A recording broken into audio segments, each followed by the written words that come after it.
अध्यात्म और अनुभव की दुनिया में तर्क नहीं होते। अगर कोई भी सिर्फ तथ्य और तर्क के जाल में उलझा हुआ है, तो यह तर्क उसे जीवन का जादू नहीं देखने देगा।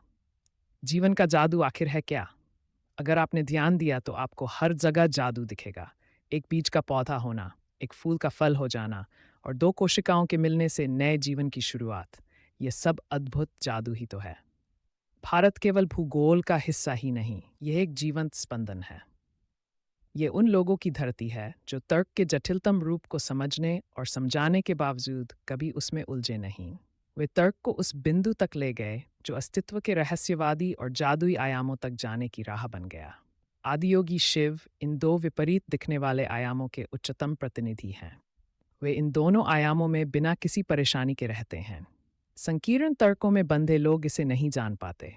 बेशक तर्क हमें खड़े होने का आधार देता है।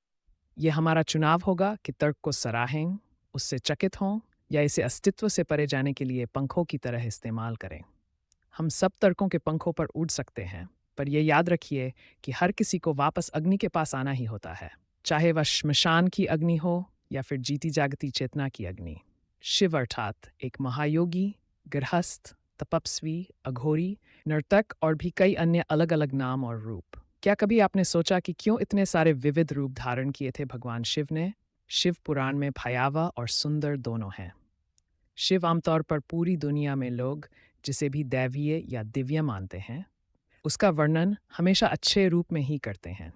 लेकिन अगर आप शिव पुराण को पूरा पढ़ें, तो आपको उसमें कहीं भी शिव का उल्लेख अच्छे या बुरे के तौर पर नहीं मिलेगा। उनका जिक्र सुंदर मूर्ति के तौर पर हुआ है, जिसका मतलब सबसे सुंदर है। लेकिन इसी के साथ शिव से ज्यादा भयावह भी कोई और नहीं हो सकता। जो सबसे खराब चित्रण संभव हो, वह भी उनके लिए मिलता है। शिव के बारे में यहाँ तक कहा जाता है कि वह अपने शरीर पर मानव मल मल कर घूमते हैं। उन्होंने किसी भी सीमा तक जाकर हर वो काम किया जिसके बारे में कोई इंसान कभी सोच भी नहीं सकता था। अगर किसी एक व्यक्ति में इस सृष्टि की सारी विशेषताओं का जटिल मिश्रण मिलता है, तो वह शिव है। अगर आपने शिव को स्वीकार कर लिया, तो आप जीवन से परे जा सकते हैं। इंसान के जीवन का सबसे बड़ा संघर्ष ये चुनने की कोशिश है कि क्या सुंदर है और क्या भद्दा, क्या अच्छा है और क्या बुरा। लेकिन अगर आप हर चीज के इस भयंकर संगम वाली शख्सियत को केवल स्वीकार कर लेते हैं, तो फिर आपको कोई समस्या नहीं रहेगी। योगी, नशेड़ी और अघोरी शिव वह सबसे सुंदर हैं, तो सबसे भद्दे और बदसूरत भी। अगर वो सबसे बड़े योगी व तपस्वी हैं, तो सबसे बड़े गृहस्थ भी। वह सबसे अनुशासित भी हैं, सबसे बड़े पियक्कड़ और नशेड़ी भी। वे महान नर्तक हैं, तो पूर्णत स्थिर भी। इस दुनिया में देवता, दानव, राक्षस सहित हर तरह के प्राणी उनकी उपासना करते हैं।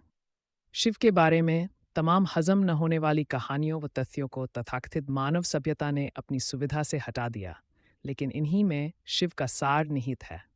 उनके लिए कुछ भी घिनौना व अरुचिकर नहीं है।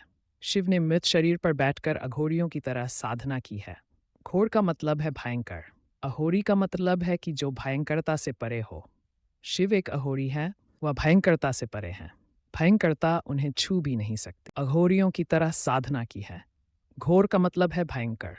अघोरी का मतलब है कि जो भयंकरता से परे हो। शिव एक अघोरी है, वह भयंकरता से परे हैं। भयंकरता उन्हें छू भी नहीं सकती। शिव स्वयं जीवन है, कोई भी चीज उनमें घृणा नहीं पैदा कर सकती।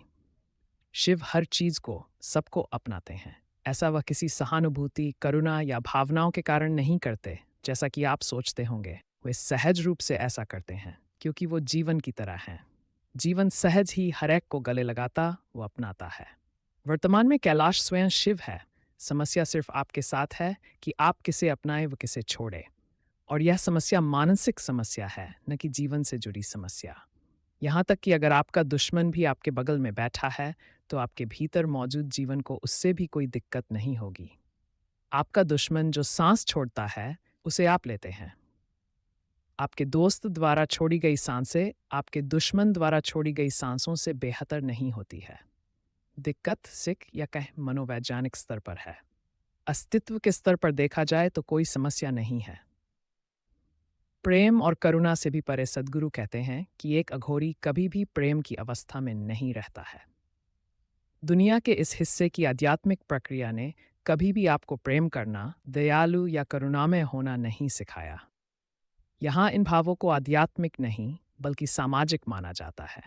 दयालु होना और अपने आसपास के लोगों को देखकर मुस्कुराना पारिवारिक व सामाजिक शिष्टाचार है। एक इंसान में इतनी समझ तो होनी ही चाहिए, इसलिए यहाँ किसी ने सोचा ही नहीं कि ये चीज़ें भी सिखानी ज़रूरी हैं। एक अघोरी जब इस अस्तित्व को अपनाता है तो वह उससे प्रेम के चलते नहीं अपनाता। वह इतना सतही या कहें उथला नहीं है, बल्कि वह जीवन को अपनाता है। वह अपने भोजन और मल को एक ही तरह से देखता है। उसके लिए जिंदा और मरे हुए शरीर में कोई अंतर नहीं है। वह एक सजी संवरी देह और व्यक्ति को उसी भाव से देखता है जैसे एक सड़े हुए शरीर को। इसकी सीधी सी वजह है कि वह पूरी तरह से जीवन बन जाना चाहता है। वह अपनी दिमागी या मानसिक सोचों के जाल में नहीं फंसना चाहता।